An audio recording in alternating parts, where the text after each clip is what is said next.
एक बार फिर लापरवाही के संक्रमण लोगन ऊपर भारी पड़ सकत है। प्रदेश के सीमा ले लगे महाराष्ट्र, ओडिशा, मध्य प्रदेश ले हर रोज करीब 4500 यात्री बिलासपुर पहुंचत है।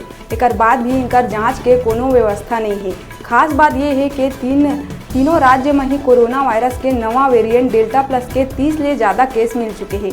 उन्हें अफसर मन के कहना है कि ओमन जांच के आदेश दिए हैं। लोगन ला भी गंभीरता ले सोचना चाहिए। दरअसल ये दक्षिण के राज्य ले कोरोना वायरस के अटैक के आशंका है। ये अब डेल्टा प्लस वेरिएंट के रूप मांग हुआ है और एकर सबले ज़्यादा मरीज दक्षिण के राज्य में ही मिले हैं। उन्हें प्रदेश के पड़ोसी मध्य प्रदेश भी एकर ले सुरक्षित नहीं है।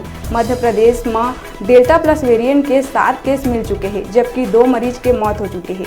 उन्हें ओडिशा में 1 और महाराष्ट्र में सबले ज़्यादा 22 नवा वेरिएंट के मरीज मिले हैं और 1 मरीज के मौत हुए है।